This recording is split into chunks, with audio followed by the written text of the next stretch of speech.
In this video, we will be tasting and talking about batch 115 of the Eco Cha Tea Club, a high mountain oolong spring tea from Taiwan.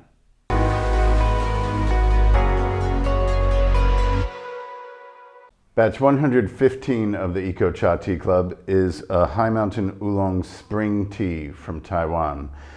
Specifically from the Shan Lin Xi tea growing region. Shan Lin Xi literally translates as cedar forest river, and it's the mountainous region above Lugu, the town of Lugu, the upper area, higher elevations of Lugu Township include part of Shan Lin Xi, and the rest of it is in the Jushan Township or Bamboo Mountain Township where we live. Shan Lin Xi was the original high mountain tea growing region that was developed in the wake of the demand for Dongding Oolong tea as it started to get promoted in the late 1970s, and by the late 1980s tea farms were being developed at higher elevations, and this new style of processing the tea leaves developed as well, which was a lightly oxidized unroasted oolong tea, commonly referred to as high mountain tea here in Taiwan, or Gaoshan cha, as it is in Mandarin. So that's basically the most popular type of tea, the most highly in demand. It was popularized in the late 80s and through the 90s and continues to be in high demand for its fresh, fragrant, and complex flavor and aromatic profile. So Shan Lin Xi, that's where the tradition is most rooted in terms of tea production, because it's from Lugu, the home of Dongding Oolong tea. And it's where we kind of grew up in our tea world. We started showing up in Lugu some 1993 was the first time for me. And learning about the tea that people drank locally and what everything else was about since then. This batch of tea is from our ongoing source of Shan Lin Xi High Mountain tea, and it was the final day of spring harvest. Our in-store version of spring Shan Lin Xi High Mountain Oolong tea was the very first day.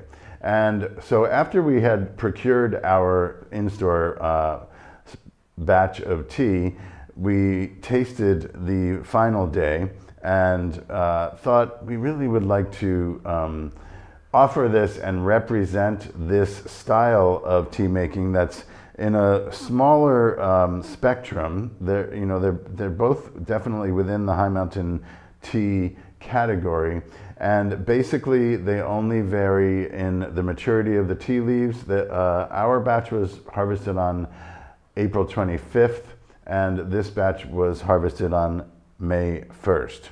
And those 6 days make a big difference in terms of the leaves finally coming to a state of mature growth without becoming overly mature. And one of the most evident aspects of that is when the leaves are growing from a small leaf or from the bud all the way up to a fairly full-sized leaf, they are in a V shape. So the stem is in the middle, and they're kind of it's not a flat leaf yet. And once it starts reaching a fully grown stage, the leaf will open. And that's a specific transition in the plant's cycle, growing vegetation cycle, where apparently it goes just from nutritionally pumped leaf material to a more vegetated, fully grown leaf. And once it has opened, if you keep it on the tea tree for several days, according to the tea makers, that really the constituents in the leaf change significantly. If you make a very well oxidized, traditionally made oolong tea, it's an appropriate leaf material. But for a lightly oxidized, fresh character tea like high mountain tea is, you want those leaves grown fully enough, but not turned into that leaf that's going to stay on the tree stage. So we chose our in-store batch based on what is most widely known as High Mountain Tea in Taiwan, which is a lightly oxidized, very fresh, fragrant, complex aromatic and flavor profile that comes from a freshly picked leaf and processed minimally, basically. And when the leaves are mature enough, they are more suitable for more extensive oxidation. So if it's a relatively immature leaf, it's more suitable for a greener oolong. And if it's a more mature leaf, it can handle the oxidation, and it seems to just kind of offer a more smooth, balanced character. So we tasted this, and our friend runs the farm. He manages the farms and the harvests. His good friend and partner in their cooperative efforts. They both have their family farms, and then they rent plots of tea together and split up the labor, distribute the labor basically.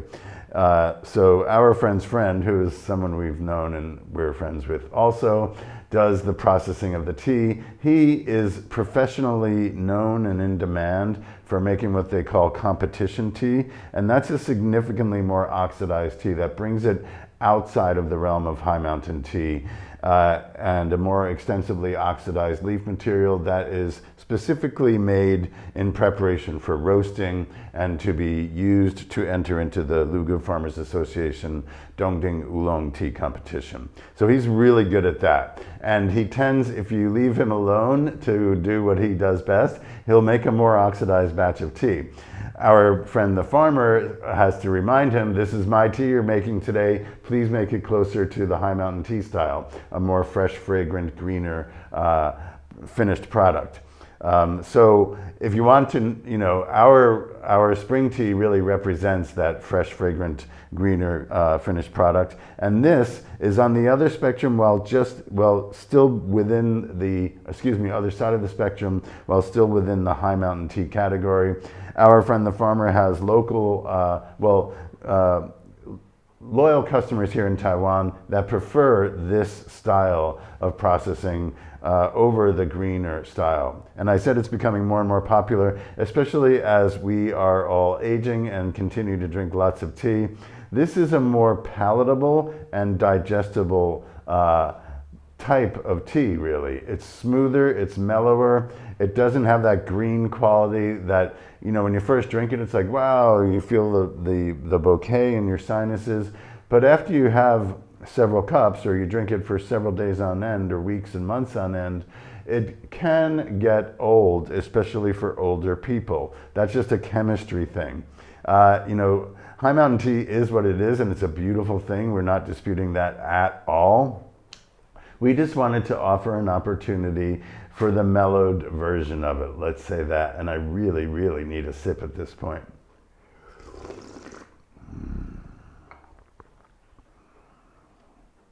Oh, that feels good. So I brewed 12 grams of tea in this 180 milliliter teapot. That's a 1:15 ratio of leaves to water, boiling temperature. Because the leaves are tightly rolled, and these are mature leaves, actually perfectly mature, I feel. So we went with a minute, 10 seconds. We went for 70 seconds on the first brew. And then we dropped it down to 50 seconds on the second brew after the leaves were fully reconstituted and all, ready to go. So 70 seconds, 50 seconds, third brew 60 seconds, and the fourth brew 75 seconds.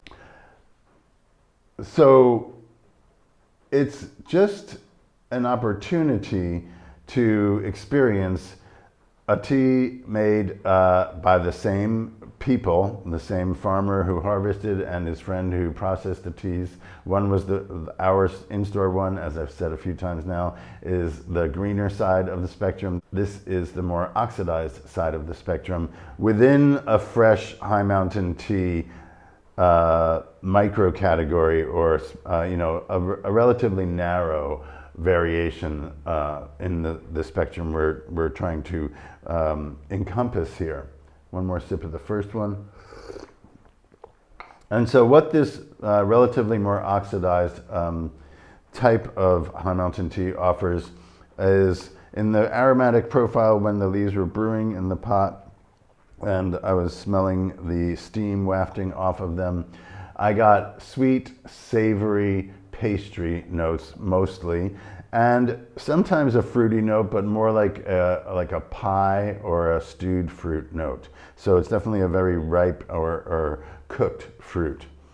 The thing that really amazes me every time is this sweet, savory profile, but how fresh the leaves still are. And one of the signs of that is the visual appearance of the brewed tea. Like that is this is well known among tea makers and connoisseurs, that when you can oxidize the leaves to really transform the flavor profile and still maintain this bright yellow golden appearance of the brewed tea that's very transparent and limpid, or you know, kind of very reflective, a little bit of an oily sheen on there. That's you know, that's kind of what they're aiming for and what represents. A lot of tea that is this well oxidized, if it's not done with finesse, or there's a tendency for the leaves to get more bruised and produce a darker, redder orange type of tea, which is common and well readily accepted on the traditional oolong section of the oolong spectrum. People aren't really worried about that too much, but when you're making high mountain tea, the goal, or these guys, their goal, is to oxidize it well enough, produce a balanced, smooth quality, low bitterness and astringency, sweet notes, savory notes, over those kind of very green and floral notes that are more common in high mountain tea that's more readily available. And still have a beautiful appearance.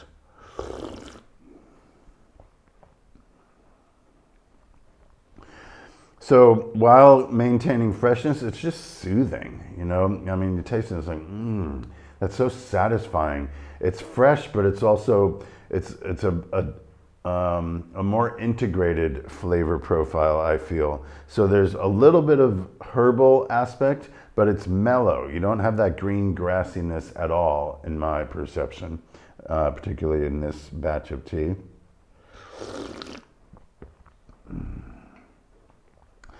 So this was our close friend, Mr. Chen, who manages the farms. This was his own plot of tea. So there's Mr. Chen's plots of teas, and then there's the plots that they rent together, and most of that is made by his partner, Mr. Zhang, who makes competition tea. So this was Mr. Chen's plot of tea, the last day of harvest. And Mr. Zhang, the tea maker, said, I would like to get some of this. Can I have half of what we make? And Mr. Chen said, well, maybe, let me think about it. And he said, yes, you can have some of it. And as a result, it really is significantly different from the batch that we got on day one, because Mr. Zhang wanted some of it. So he, by accident, on purpose, made it slightly more oxidized with great results.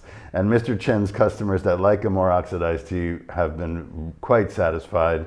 And he had this version along with the greener, more fragrant version that we are offering in our store for his other type of loyal customer. So he was very satisfied having a distinct choice between the two in his spring harvest.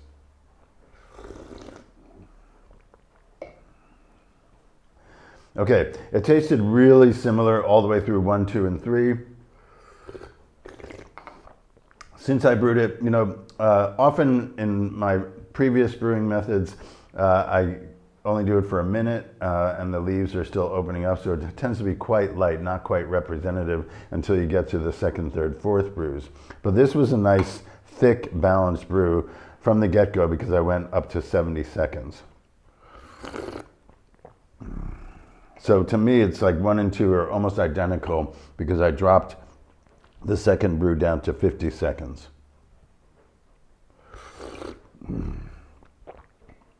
3, I feel, is the most flavorful. It's got the smoothness that 1 and 2 have, but it also has a little more, I don't know, just this kind of more of a bright kind of punchy quality to it, just more to it.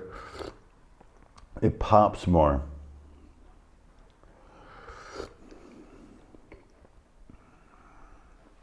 It's really hard to pinpoint this kind of mellower, more subtle profile. It's vegetal, but it's not green, and I can't really think of any particular vegetable that tastes like this. It's sweet, savory, and I would say it does have a floral finish after you swallow the tea, and it's kind of lingering through your sinuses. There is a sense of flowers in there. Seems to be a little bit lighter on the fourth brew. This is a combination of the fourth and fifth brew. See, look how clear and beautiful that is. It's a really well-made tea in that sense. These leaves are, like I said, I feel that they were perfect for making this style of tea. The first day of harvest, they were significantly less mature and appropriate to make a less oxidized, very fragrant, floral profile tea. These stems they're significant stem material, but it's very subtle. They're not woody and they haven't gotten too fibrous, so that's why they were able to deplete the leaves of their moisture uniformly and get that oxidation that makes a brewed tea look like this. It's really quite exemplary in that respect. You can see sorry, I'm fondling the leaves again. You can see the kind of slightly redding, it's not red, it's less than green, kind of golden, maybe a slightly brownish hue on some of the stem materials, and that is indicative of oxidation, and it's accompanied by a slight reddening on the edging of the leaves. But a skillful oxidation is when you see throughout the surface area of the leaf a kind of uniform color. When it's splotchy and kind of bruised, you know, you got green and you got dark red, that's when it wasn't done very carefully, or the leaf material to begin with wasn't ideal. That's another factor.